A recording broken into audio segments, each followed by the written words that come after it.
नमस्कार भाई लोग, स्वागत है आपका हमारे YouTube चैनल पर। हम कर रहे थे सेट प्रैक्टिस बिहार के इंटर लेवल एसएससी का, है ना। और उसी क्रम में 9 सेट हो चुका है ना, 9 सेट हो चुका है। अच्छा, ये सेट है किसका? प्लेटफॉर्म के, एसएससी का जो प्लेटफॉर्म निकाला है सेट उसका है। उसमें से 9 सेट हो गया है और आज करेंगे हम 10वां सेट, है ना। 10वां सेट का डिस्कशन करेंगे। इसको आप प्लीज़ सुनिएगा ध्यान से, है ना। अगर आपको अच्छा नहीं लगेगा, मज़ा नहीं आएगा तो फिर बोलिएगा हमको कि अच्छा नहीं लगा, आज नहीं कराया सही से कम 5-6 क्वेश्चन आपको करना है। सुनिए डिस्कशन कैसा करवाते हैं, उसके बाद बताइएगा। कहीं कहीं अगर आपको मिलता है कि हाँ यहाँ पे और अच्छा करवाते हैं तो उसको बताइएगा ना जरूर हमको कि हाँ यहाँ पे अच्छा करवाते हैं, तो और हम बेटर करने की कोशिश करेंगे। ठीक है, चलिए, ज़्यादा करेंगे नहीं। अच्छा, ये क्वेश्चन सेट कैसे नंबर रहेगा? सेट नंबर रहेगा 10, ये है ना। ये सेट नंबर रहेगा 10, है ना, प्लेटफॉर्म का। चलिए, क्वेश्चन नंबर फर्स्ट में है कि कौन सा अधिनियम प्रतिनिधित्व लोकतंत्र को भागीदारी लोकतंत्र में बदलता है, जिससे जमीनी स्तर पर लोकतांत्रिक संस्थाओं के विकास में एक महत्वपूर्ण कदम माना जाता है। तो देखिए, यहाँ पे इसका आंसर तो होगा, सबसे पहले बता देते हैं आंसर हमारा। आंसर क्या हो जाएगा? डी नंबर ऑप्शन में जो दिया हुआ है 73वां संविधान संशोधन अधिनियम, है ना, उसमें, है ना। अभी देखो, अगर इसमें पता नहीं चला होगा कि क्वेश्चन क्या बोल रहा है, इसको अच्छे से पढ़ने का, उसके बाद समझने का, आंसर अपने आप खुद ब खुद देगा क्वेश्चन। देखिए, इसमें लिखा है ना कि प्रतिनिधित्व लोकतंत्र को जो है ना बदलना किसमें? भागीदारी लोकतंत्र में। मतलब कि लोकतंत्र का ऐसा कोई संस्थान, ऐसा कोई चीज़, जगह जहाँ पे लोगों की भागीदारिता हो, है ना। और कैसा भी बदलना है तो लास्ट में देखिए लिखा हुआ है, जिससे जमीनी स्तर पर लोकतांत्रिक संस्थाओं के विकास में एक महत्वपूर्ण कदम माना जाता है। तो ज़मीनी स्तर पर हमारे भारत देश में जो संविधान के अनुसार है, उसमें ज़मीनी स्तर पर कौन सा संस्थान काम करता है? तो ज़मीनी स्तर पर हमको पता है कि पंचायती राज व्यवस्था जो किया गया है भारत में, वो क्या है? ज़मीनी स्तर पर उसको सुदृढ़ करता है लोकतंत्र को। तो इसका क्या हो जाएगा? वही पंचायती राज से संबंधित है ना। तो अच्छा, ये आज का आंसर क्या हो जाएगा? डी, वही 73वां संविधान संशोधन।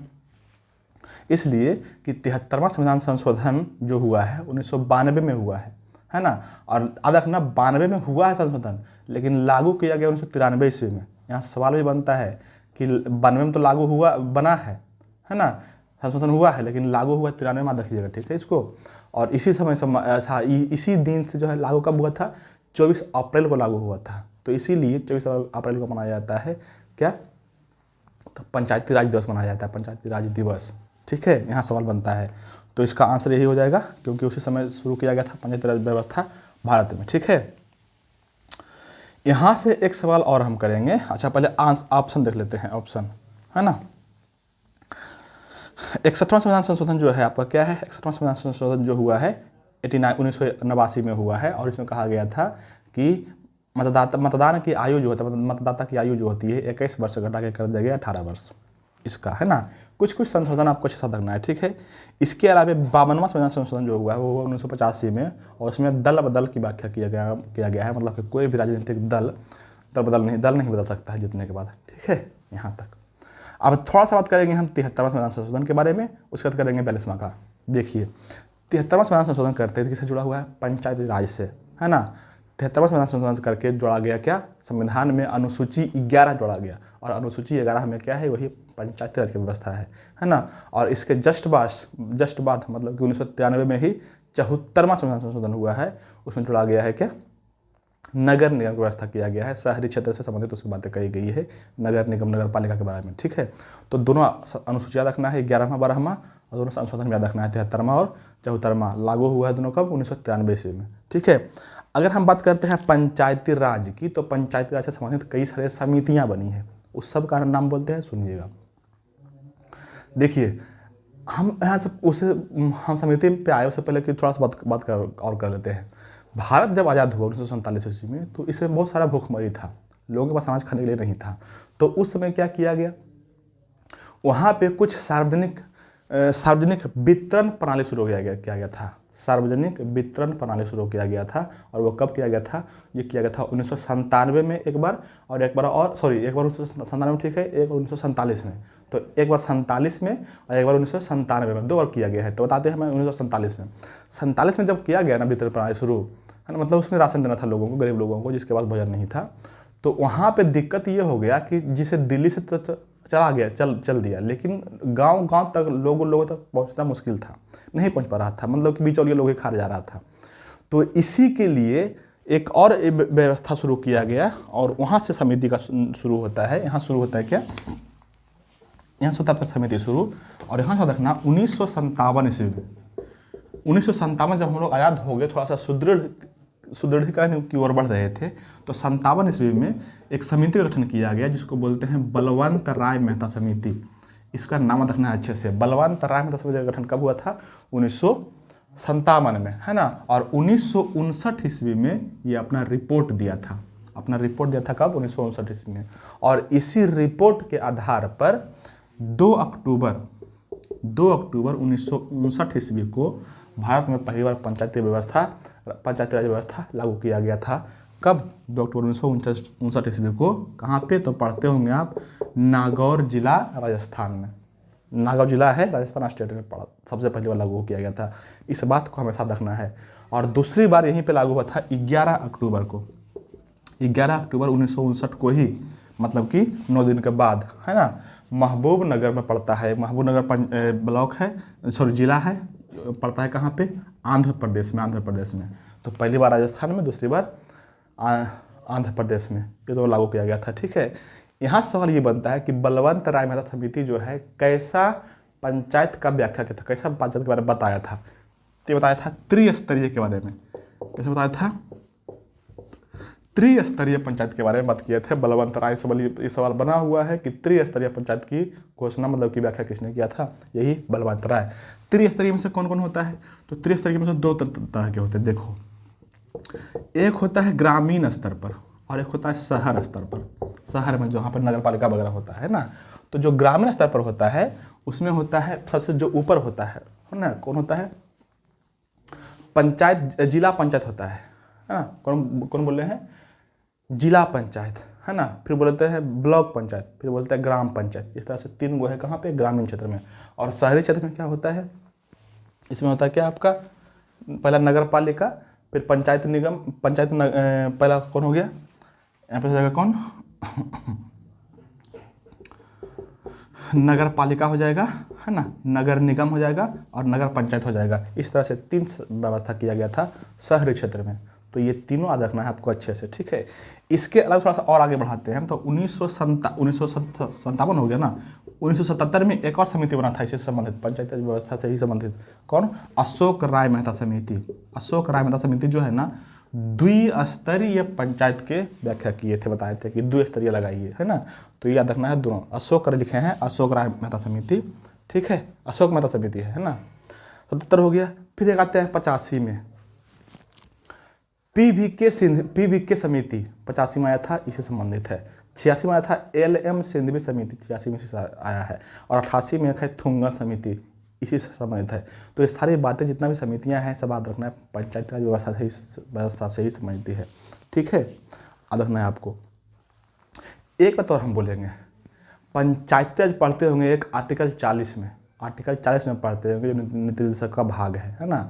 वहाँ पे किसकी अनुशंसा पर जोड़ा गया था? इसका नाम याद रखिएगा, मन्ना नारायण नाम के आदमी थे। उन्होंने ही आर्टिकल 40 में पंचायत राज के गठन का बात किया गया, उसी के द्वारा जुड़वाया गया है। याद रखिएगा, इसका नाम पूछा हुआ सवाल है।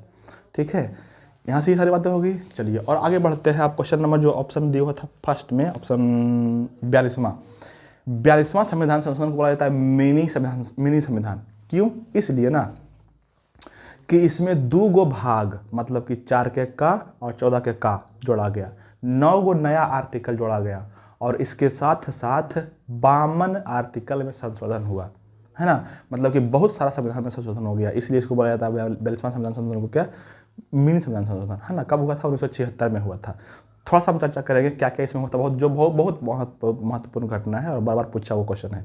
सुनिए, सबसे पहले बात करते हैं, इसमें से 3 शब्द जोड़ा गया था, अखंडता, पंथ निरपेक्ष और समाजवाद। इस तीनों का रखना है। कई बार तो 1000 बार पूछा हुआ क्वेश्चन है ना। इतना जोड़ा गया था इसी संविधान संशोधन में। इसके अलावा हम आते हैं अनुच्छेद 31 के 1। अनुच्छेद 31 मतलब 31 के 1 में कहा गया है ना कि नीति निदेशक को मजबूती देने के लिए मौलिक अधिकार में संशोधन किया जा सकता है। 31 के का में, ठीक है। आते हैं 39 के का में, जितना बोलेंगे ना सभी इसमें जोड़ा गया है 76वां संविधान संशोधन में, है ना। 39 के का में है कि सभी लोगों को, भारत के सभी लोगों को निःशुल्क एवं विधिक सहायता प्रदान किया जाएगा। 39 के का। आर्टिकल 43 के 1 मतलब 43 के 1 में उद्योग के प्रबंधन में कामगारों की भूमिका होगी। 43 के का। 48 के का में है, सब काम जोड़ा गया है ना।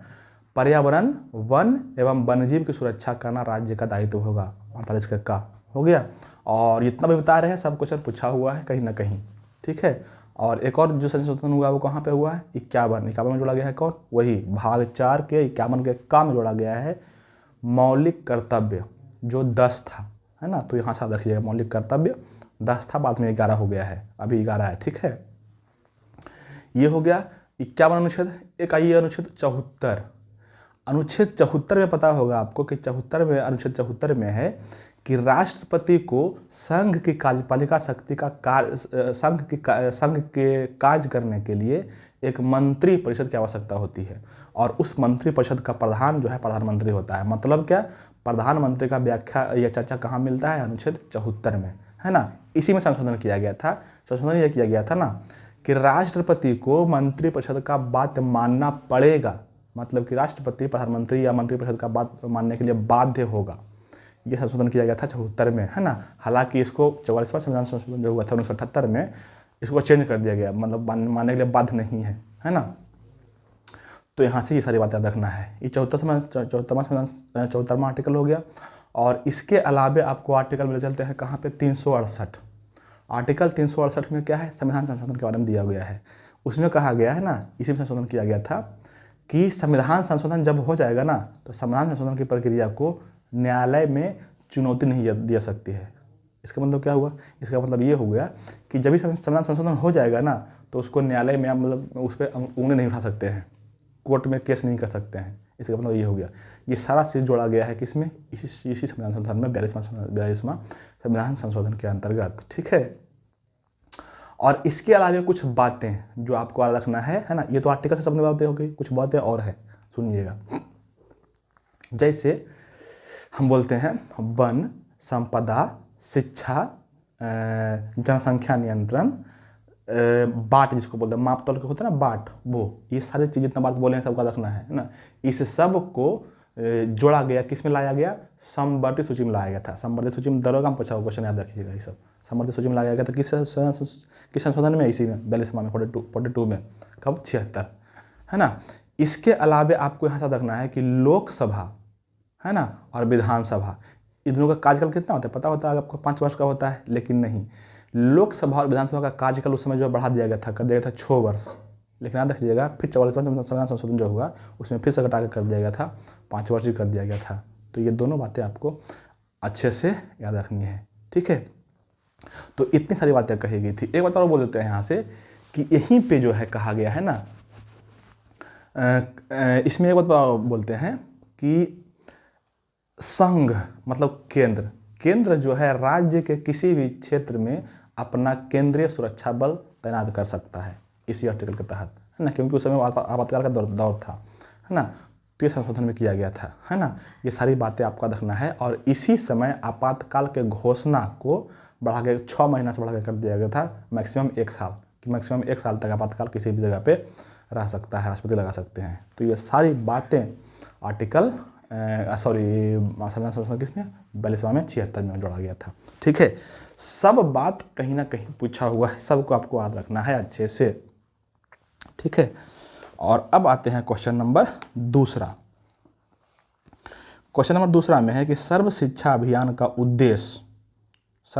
उद्देश्य वर्ष के आयु वर्ग के सभी बच्चों के लिए उपयोगी एवं प्रासंगिक होगा, है ना। ये देखो, ये मतलब कितना वर्ष के आयु के लिए है, तो सबको पता होगा 6 से 14 वर्ष के बच्चों के लिए लाया गया था सर्व शिक्षा अभियान, है ना। कब लाया गया था? 86वां संविधान संशोधन 2002 में लाया गया था। बढ़िया क्वेश्चन है, याद रखना है इसको, ठीक है। चलिए आगे बढ़ाते हैं अब। क्वेश्चन नंबर 3 में है कि विश्व स्वास्थ्य दिवस हाँ कब मनाया जाता है, बताइए कब मनाया जाता है। ये मनाया जाता है कब, 7 अप्रैल को, है ना। विश्व स्वास्थ्य दिवस कब, 7 अप्रैल को, है ना। इसलिए कि 7 अप्रैल 1945 ईस्वी को WHO मतलब कि वर्ल्ड हेल्थ ऑर्गेनाइजेशन की स्थापना हुआ था, उसी के उपलक्ष्य में मनाया जाता है विश्व स्वास्थ्य दिवस 7 अप्रैल को, है ना। अगर हम बात करें अप्रैल महीना में कौन कौन सा दिवस और आता है जो बहुत इंपॉर्टेंट है, उसे सवाल बनता है, तो सुनिए अप्रैल महीना का कौन कौन सा दिवस है, हम बोल देते हैं शुरू से लेकर के अंतिम तक। शुरू करते हैं फर्स्ट नंबर से। जो पहला अप्रैल है, मतलब कि अब 1 अप्रैल 1 अप्रैल को मनाया जाता है उड़ीसा दिवस, ठीक है। अब दो नहीं कुछ जो रहेगा, जो नहीं देगा उसको स्क्वायर कर देंगे, अब आगे बढ़ते जाएंगे हम, ठीक है। 1 अप्रैल को क्या हो गया, उड़ीसा दिवस। 3 अप्रैल के है विश्व रंगमंच दिवस, ठीक है। 4 अप्रैल के है खान जागरूकता दिवस, है ना। माइंस जिसको बोलते हैं ना, खान जो होता है कोयला का, वो खान जागरूकता दिवस। 4 के हो गया क्या, खान जागरूकता। 3 के विश्व रंगमंच हो गया, है ना। 4 का खान जागरूकता हो गया। 5 में आइए, है ना। जो 5 नंबर का ये क्या बोल रहे थे, अप्रैल का 5 में नौवहन है ना, नौवहन दिवस, है ना, जिसको बोलते हैं मरीन नौवहन, है ना। और 5 में ही समता दिवस बनाया था बाबू जगजीवन राम के जन्म दिवस पर, समता दिवस 5 में। 6 में है आत्मनियंत्रण दिवस। 6 में क्या है, 6 अप्रैल को आत्मनियंत्रण दिवस। और 7 में तो यही हो गया विश्व स्वास्थ्य दिवस, ठीक है। आइए 10 में आपको मिलेगा होम्योपैथी दिवस। 10 में क्या, होम्योपैथी दिवस। 11 में मातृत्व सुरक्षा दिवस, है ना। कस्तूरबा गांधी की जयंती पर मनाया जाता है मातृत्व सुरक्षा दिवस 10 मई के, ठीक है। 14 मई के अंबेडकर की जयंती हुआ था और अग्निशमन दिवस बनाया जाता है। और 14 से 20 अप्रैल अग्निशमन सप्ताह मनाया जाता है, रखना है, ठीक है। और 14 में आगे अब कहाँ, 15 में हिमाचल दिवस, 15 में हिमाचल दिवस रखना है, ठीक है। आते हैं 18 में विश्व विरासत दिवस है, 18 में विश्व विरासत दिवस। 21 में आते हैं सिविल सर्विस डे, 21 में सिविल सर्विस डे। 22 में पृथ्वी दिवस, 22 में बहुत फेमस है पृथ्वी दिवस। और इसके साथ साथ ही 22 में पशु चिकित्सा दिवस भी है ना। 23 बहुत इंपॉर्टेंट है, पुस्तक एवं कॉपीराइट दिवस 23 अप्रैल को, है ना। और 23 अप्रैल को ही मनाया जाता है खोंगजाम दिवस। खोंगजाम जो है ना, मणिपुर के आदिवासी लोग मनाया जाता है, उसकी मतलब कि शहीद हो गया था स्वतंत्रता संग्राम में, है ना। तो मणिपुर सरकार मनाता है खोंगजाम दिवस 23 अप्रैल को, ठीक है। अब कॉपीराइट तो हो ही गया, 23 हो गया। और आते हैं अब कहाँ पे, 23 अप्रैल का आते हैं कहाँ पे आ गए हम, 24 अप्रैल। अभी बोले थे, अभी हम बात किए 24 अप्रैल में क्या था, पंचायती राज व्यवस्था दिवस। पंचायती राज दिवस कब, 24 अप्रैल को, क्योंकि 24 अप्रैल 1993 को लागू हुआ था, है ना, याद रखिएगा। तो ये हो गया 24। 25 मलेरिया दिवस। 26 बौद्धिक संपदा दिवस। और आते हैं 29 में अंतर्राष्ट्रीय नृत्य दिवस। ये सारे अप्रैल महीना का नृत्य जो दिवस है सबका रखना है अच्छे से। सब कहीं ना कहीं पूछता रहता है, अगर नहीं पूछा तो कहीं पूछना करेगा, इसलिए इग्नोर नहीं करना है, ठीक है। चलिए अब आगे बढ़ेंगे, याद करेंगे नहीं एक क्वेश्चन को, नहीं तो लेंदी हो जाएगा फिर आप ही के लिए, ठीक है। चलिए क्वेश्चन नंबर 4 में है, हाँ क्वेश्चन नंबर 4 में है कि 2011 की जनगणना के अनुसार भारत की साक्षरता दर कितनी थी। देखिए साक्षरता दर कितना था, 74% के आसपास था, है ना। देखो एक थोड़ा सा बता देते हैं हम आइडिया। कभी भी इस तरह के जो क्वेश्चंस होते हैं ना पॉइंट में, तो पॉइंट को मतलब उतना मत याद करिए, उतना याद करने के चक्कर में आपका टाइम वेस्ट हो जाएगा, है ना। सिर्फ सिंपल याद रखिएगा। जैसे 74 पॉइंट कुछ रहेगा तो 74 आपको रखना है, उतना सटा का ऑप्शन नहीं देता है जनरली, है ना। तो 74% हो गया क्या साक्षरता दर। जैसे बोलेगा मेल का साक्षरता दर, पुरुष का साक्षरता दर कितना, तो 82 याद रखना है ना। 82 पॉइंट समथिंग है, 82.13 है, लेकिन 82 ये है अप्रोक्स, ठीक है। और वही पूछ देगा महिला का, तो महिला का कितना है, 65 है, 65%, ठीक है। सबसे अधिक केरल का, स्टेट में केरल का, सबसे कम बिहार का, ये तो पता होगा आपको, इस तरह से। चलिए क्वेश्चन नंबर 5 में है कि निम्नलिखित में से कौन सा सुमेलित नहीं है ना। सुमेलित मतलब कि ये देश और राजधानी को मिलाया है। देश और राजधानी देखिए, बिहार ऐसा जगह जो भी सेट लगाते हैं तो देश और राजधानी को हमेशा याद रखिएगा, क्योंकि इसे सवाल एक बनता है और हमेशा पूछा हुआ क्वेश्चन है ना। ये तो आसान दिया हुआ है, आज तो आसान दिया हुआ है, पूरा रहता है अफ्रीका का देश रहेगा सब, वही तंजानिया, युगांडा, केनिया वो सब रहेगा, है ना, तो थोड़ा सा मुश्किल कर देगा, इसलिए याद रखना है। यहाँ पे तो ईज दिया हुआ है, रूस का मास्को होता ही है, कनाडा का ओटावा होता ही है, चीन का शंघाई नहीं होता है ना, चीन का होता है बीजिंग, चीन का बीजिंग होता है, यही गलत है, और ऑस्ट्रेलिया का कैनबरा होता है, सही बात है। चलिए आगे बढ़ते हैं। क्वेश्चन नंबर 6 में है कि पटना से प्रकाशित होने वाला प्रथम अंग्रेजी अखबार कौन था? तो यही था, द बिहार हेराल्ड था सबसे पहला वाला, है ना। क्वेश्चन नंबर 7 में है कि UNDP संयुक्त राष्ट्र विकास कार्यक्रम जो होता है इसका मुख्यालय कहाँ है? तो UNDP का मुख्यालय है न्यूयॉर्क में। कहाँ पड़ता है? US अमेरिका में पड़ता है, न्यूयॉर्क बढ़िया शहर है इसका, है ना। राजधानी नहीं है, राजधानी उसके पास DC है, लेकिन बढ़िया बहुत बड़ा शहर है ना न्यूयॉर्क। जैसे हम लोग का राजधानी कहाँ पे? दिल्ली, लेकिन मुंबई बहुत बढ़िया शहर है, राजधानी है ना, तो उस वित्तीय राजधानी जिसको बोल सकते हैं, तो उसी तरह से न्यूयॉर्क भी उसका बहुत बड़ा राजधानी है, शहर है। और ये हो गया न्यूयॉर्क, है ना। अच्छा, न्यूयॉर्क में आ क्या है? यूनिसेफ का हेडक्वार्टर में मुख्यालय भी वहीं पे है, न्यूयॉर्क में ही, है ना। और ये बात तो करते हैं, और दोनों बैंक जितना है अंतर्राष्ट्रीय, मतलब कि दोनों बैंक, कौन कौन बैंक? विश्व बैंक और अंतर्राष्ट्रीय मुद्रा कोष, ये दोनों का मुख्यालय भी कहाँ पे है? यहीं पे है, अमेरिका में, वाशिंगटन DC में, ठीक, यहाँ पे न्यूयॉर्क में, ठीक है। इतना याद रखिएगा, यहाँ कम से कम 3-4 गो के, ठीक है। और अगर हम बात करते हैं पेरिस का, तो पेरिस में 2 संस्थान बताएंगे, बहुत इंपॉर्टेंट है, ऐसा पूछा हुआ क्वेश्चन है ये, सेंट्रल SSC में। इंटरपोल का मुख्यालय कहाँ है? यहीं पेरिस में है ना। पेरिस में एक जगह पड़ता है लियोन्स, वहीं पे है, ठीक है।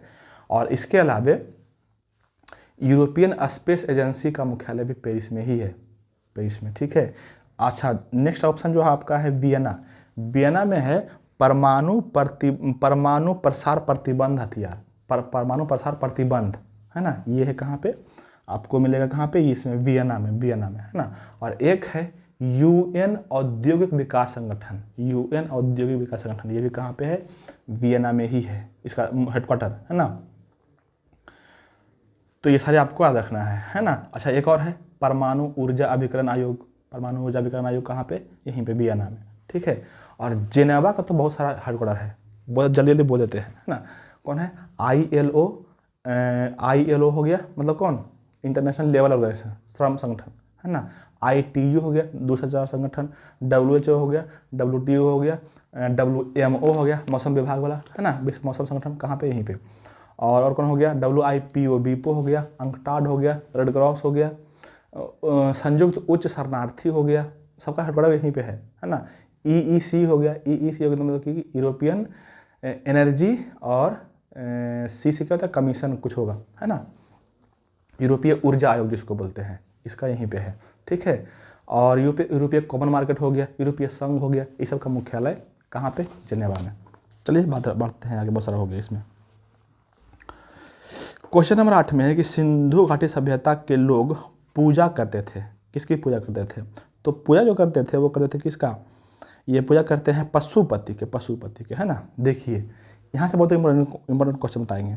सिंधु घाटी के लोग जो पूजा करते थे पशुपति के, लेकिन सबसे प्रिय पशु अगर पूछे कि सिंधु घाटी सभ्यता के लोगों का सबसे प्रिय पशु क्या था, तो कुबड़ वाला सांड था प्रिय पशु, पूजा करते थे पशुपति के, है ना। अच्छा, अगर सवाल पूछ दे कि और किसकी पूजा करते थे, तो याद रखना वृक्ष की पूजा होती थी, वृक्ष की पूजा होती थी, इसका प्रमाण मिला है। लेकिन गौ पूजा का प्रमाण कहीं नहीं मिला है, इसको याद रखना है। वृक्ष पूजा का प्रमाण मिला है, पशु पूजा का प्रमाण मिला है ना, धरती का पूजा का प्रमाण मिला है ना। इसलिए कि हड़प्पा से स्त्री के गर्भ से निकल रहे पौधे या जन्म लेता हुआ पौधा का चित्र का साक्ष्य मिला है हड़प्पा से, तो वहाँ पे माना गया है कि धरती को लोग पूजते थे उर्वरा की देवी मानकर, तो याद रखना है अच्छे से, है ना। हाँ, गौ का मतलब पूजा कहीं पे नहीं मिला है। किसका मिला है? तो पशु का, वृक्ष का, और एक और मिला है सूर्य का पूजा का मिला है। कहाँ से? मोहनजोदड़ो से ऐसा प्रमाण मिला है कि वहाँ से स्वास्तिक का प्रमाण मिला है, और स्वास्तिक पता है सूर्य का थी है, तो मतलब सूर्य की पूजा करते थे। देखिएगा स्वास्तिक का प्रमाण कहाँ से? मोहनजोदड़ो से, ठीक है। तो ये सारी बातें आपको यहाँ से याद रखनी है। चलिए अगला क्वेश्चन करते हैं। क्वेश्चन नंबर हो गया आपका 9 में है कि बिग बैंग सिद्धांत किसकी व्याख्या करता है? तो बिग बैंग सिद्धांत जो है ना व्याख्या करता है किसका? ब्रह्मांड का उद्भव, ऑप्शन नंबर डी जो दिया हुआ ना, मतलब कि ब्रह्मांड की उत्पत्ति कैसे हुई, उसी का व्याख्या करता है कौन, बिग बैंग थ्योरी। कौन दिया था, जॉर्ज लेमेंटियर दिए थे, है ना।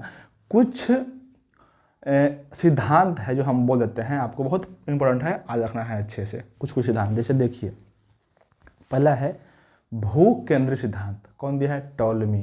और दूसरा है सूर्य केंद्रीय सिद्धांत, ये कौन दिया है, कोपरनिकस। भू केंद्रीय का मतलब होता है उस समय ऐसी अवधारणा थी, ऐसा लोग माना गया था, टॉलमी बोले थे क्या, कि पूरे ब्रह्मांड के जो सेंटर में है, जो केंद्र में है, वो भूमि है, उसको बोलते हैं, भूमि मतलब पृथ्वी, मतलब कि उसको बोलते हैं भू केंद्रीय सिद्धांत। कौन दिया था, टॉलमी। और उसके बाद जो आया था कोपरनिकस, बोला था कि नहीं, पूरे ब्रह्मांड का सूर्य सेंटर बिंदु पृथ्वी नहीं बल्कि सूर्य है, तो उसको बोलते हैं सूर्य केंद्रीय सिद्धांत। कौन दिया था, कोपरनिकस। ये दोनों याद रखना है, ठीक है। यहाँ से बात करना है हब्बल।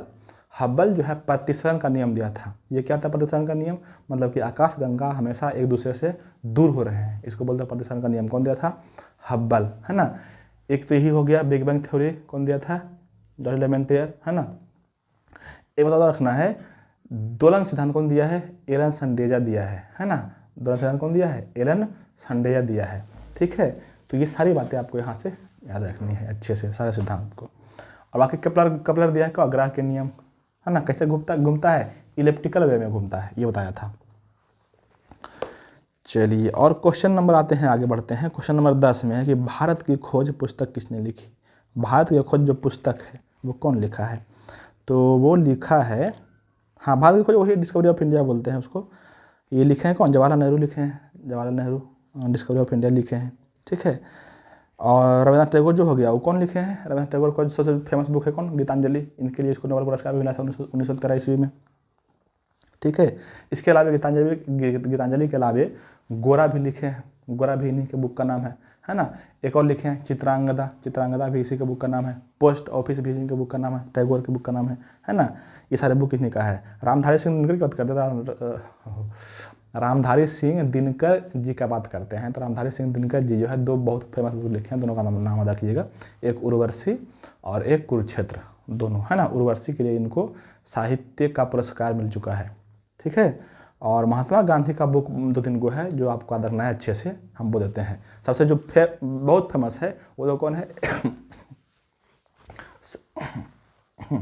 सत्य के साथ मेरे प्रयोग, है ना, truth experiment with my truth, ये था पहला बुक। दूसरा हो गया India of my dream, India of my dream दूसरा हो गया। और बात करते हैं गाथा सप्तशती, है ना। गाथा सप्तशती कहाँ, इसीलिए यही लिखे महात्मा गांधी, है ना। और अच्छा, गाथा सप्तशती में क्या बोले हैं, गाथा सप्तशती में जो है ना पश्चिमी सभ्यता का विरोध किया गया है, ठीक है, याद रखिएगा। इसके अलावा अनासक्त योग, अनासक्त आश्रम भी बनाए हैं, लेकिन अनासक्त योग बुक भी लिखे हैं, याद रखना, है ना। और एक और सबसे इम्पोर्टेंट तो बोलो छोड़िए गया, सुनो विद्यार्थियों, ये बुक महात्मा गांधी का ही लिखा हुआ, सुनो विद्यार्थियों, ठीक है।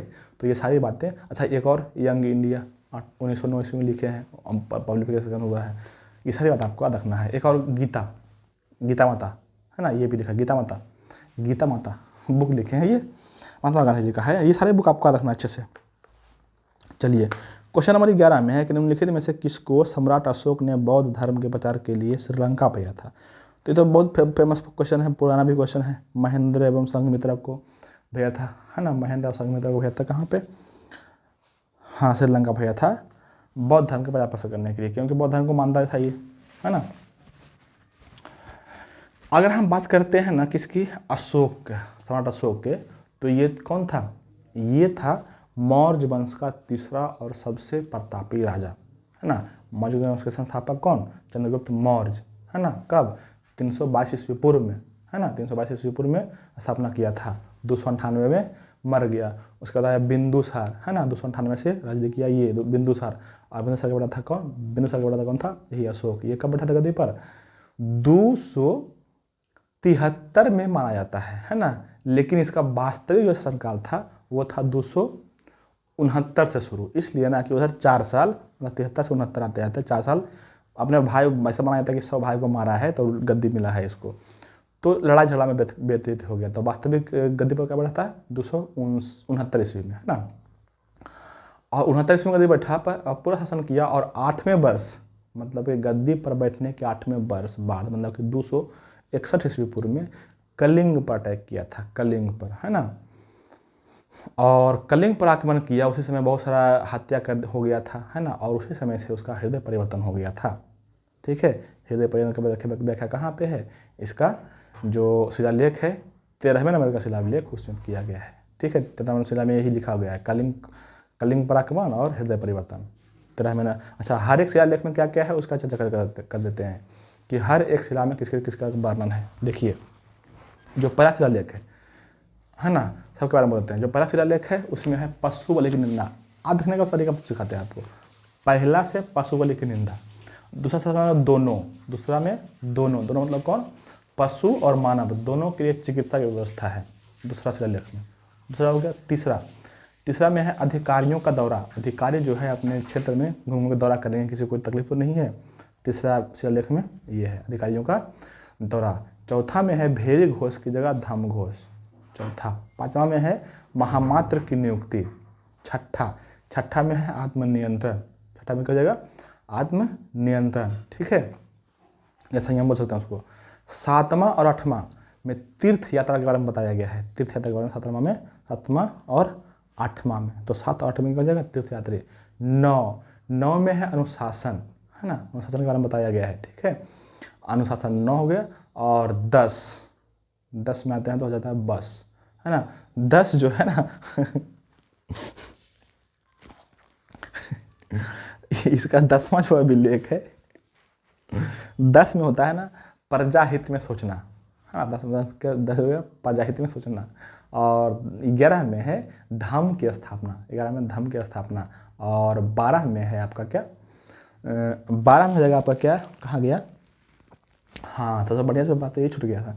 12 में स्त्री महामात्र की नियुक्ति, है ना। स्त्री महामात्र की याद रखना, स्त्री का जो होता है ना आरतब जब मेंस्ट्रुअल साइकिल वो 12 वर्ष के समय शुरू होता है, जिसको मासिक धर्म बोलते हैं। अभी पढ़ा देते हैं यही बायोलॉजी आज क्लास में, तो याद आ गया, है ना। तो 12 में से अलग में क्या है, यही स्त्री महामात्र की नियुक्ति। और 13 में यही है कलिंग पर अटैक, कलिंग आक्रमण और हृदय परिवर्तन। और 14वां शिलालेख जो है आर्टिकल में आ गए, सॉरी, इसमें 14वां शिलालेख जो है उसमें है क्या, धार्मिक जीवन जीने का संदेश दिया है 14वां शिलालेख में, ठीक है। 14वां शिलालेख पर सब में क्या क्या है याद रखना है अच्छे से। इसके अलावा 7 गो स्तंभ लेख है। सवाल पूछा हुआ है कि अशोक के कितने स्तंभ लेख है, तो 7 गो स्तंभ लेख है। 7 का नाम हम बोलते हैं, देखिएगा। सबसे पहला कौशाम्बी टू प्रयागराज, कौशाम्बी अभिलेख को ला दिया है कहाँ पे, प्रयागराज इलाहाबाद में। कौन लाया है, ये भी सवाल पूछता है, कौन लाया, तो अकबर लाया है ना। इसी कौशाम्बी स्तंभ लेख को, कौशाम्बी स्तंभ लेख को रानी की अभिलेख कहा जाता है। याद रखना, सवाल कई बार बना हुआ है ये, है ना, कि कौशाम्बी अभिलेख क्या कहते हैं, रानी के अभिलेख। रानी के अभिलेख किसको कहते हैं, कौशाम्बी को, ठीक है। ये हो गया कौशाम्बी वाला, लाया था कौन, अकबर लाया था कहाँ पे, इलाहाबाद प्रयागराज, ठीक है। इसके अलावे जो और 7 गो था ना, एक हो गया, दूसरा आते हैं। एक है दिल्ली टोपरा और एक है दिल्ली मेरठ। दिल्ली टोपरा और दिल्ली मेरठ, ये दोनों कहाँ पे था, टोपरा में था दिल्ली लाया, और मेरठ में था दिल्ली लाया, है ना। ये दोनों लाया है कौन, FST फिरोज शाह तुगलक लाया है ना। याद रखिएगा, सवाल पूछा हुआ किसने लाया था, दिल्ली, है ना। और ये यहाँ पे हो गया 3, और एक बच गया कौन, हाँ आगे बताते हैं। रामपुरवा अभिलेख, लौरिया अरेराज और लौरिया नंदनगढ़, 3 गो यहाँ से, रामपुरवा, लौरिया अरेराज और लौरिया नंदनगढ़। ये तीनों कहाँ पर, पश्चिमी चंपारण में है ना, अशोक का शिलालेख। तो यहाँ से रखना है। लौरिया नंदनगढ़ में जो है ना मोर के चित्र है, सवाल बना हुआ है, ठीक है। 6 हो गए थे, 6, और एक बच गया रुमिनदेई अभिलेख। रुमिनदेई सबसे छोटा अभिलेख है अशोक का स्तंभ लेख में से, इसको याद रखना है, सवाल पूछा हुआ है रुमिनदेई अभिलेख, ठीक है। तो इस सारे अभिलेख के बारे में आपको याद रखना है अच्छे से। चलिए अब याद नहीं करेंगे, बहुत हो गया इसके बारे में। अब क्वेश्चन नंबर 12 में है कि बिहार राज्य में कितने मंडल हैं, तो मंडल है 9 गो, है ना। मंडल बोले या परमंडल बोले 9 गो, ठीक है। अनुमंडल बोले ना, अनुमंडल बोले तो 101, है ना। ब्लॉक बोले तो 534, है ना। राज्य बोले तो 38, ये सारी चीज़ें हैं।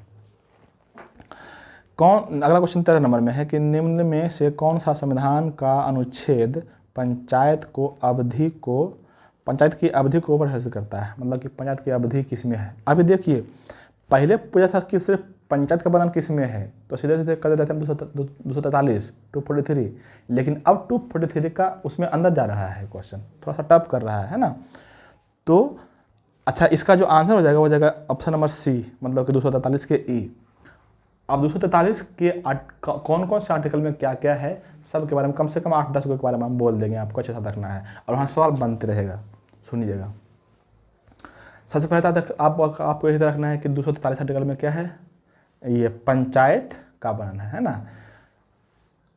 सबसे पहले सुनते हैं 243 में क्या है, पंचायत के परिभाषा, ठीक है।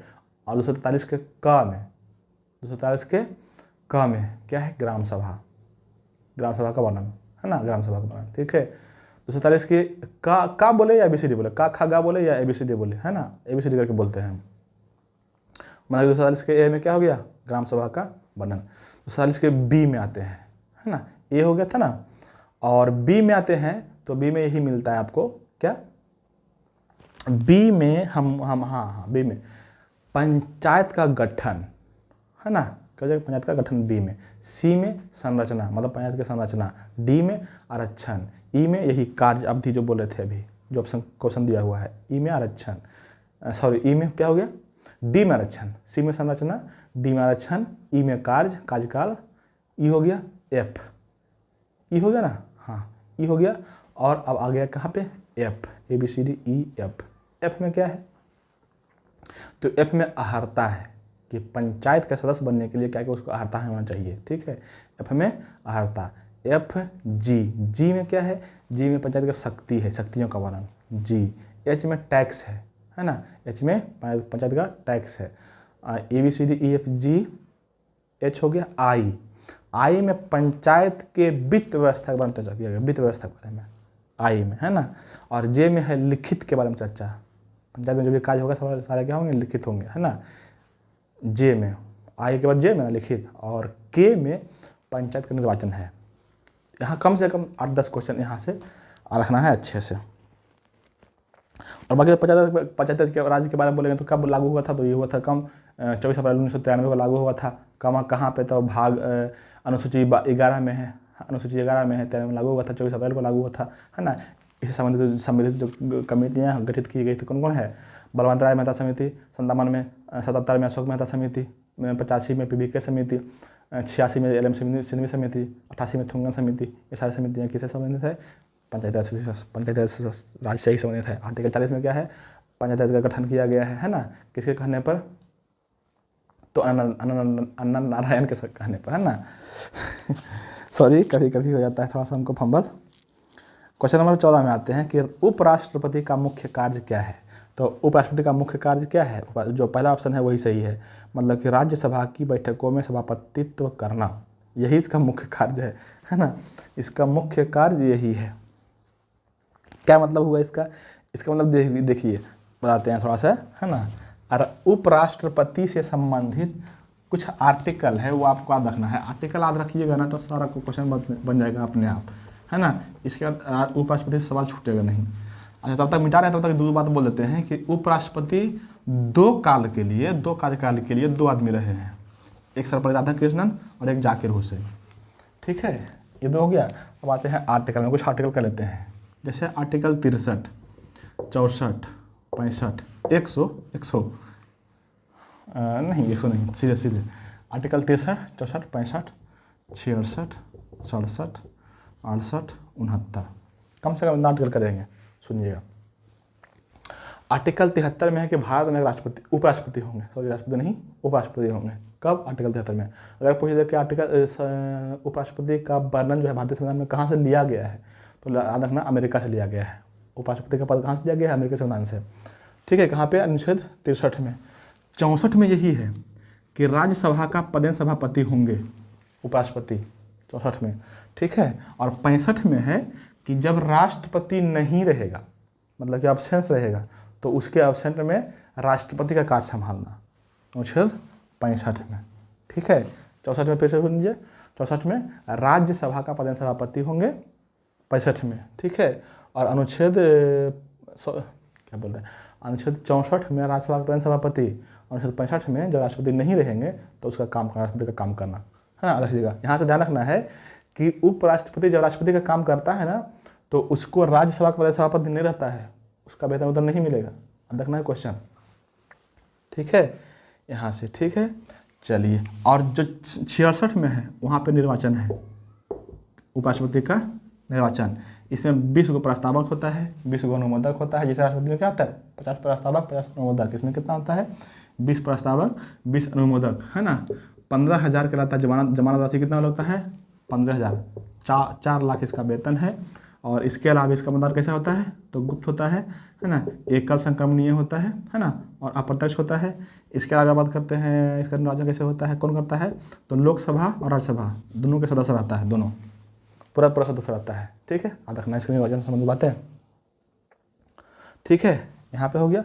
और नेक्स्ट क्वेश्चन जो है आपका कौन है, नेक्स्ट क्वेश्चन जो है आपका 67 है ना, 67 है ना। इसी में इसका अवधि है, कितना साल रहेगा, 5 वर्ष। कितना साल रहेगा, 5 वर्ष, ठीक है। और यहाँ पे है आपको रिक्ति कि अगर कहीं मर हरा गया उपराष्ट्रपति तब कौन रहेगा, तब इसका निर्वाचन होगा।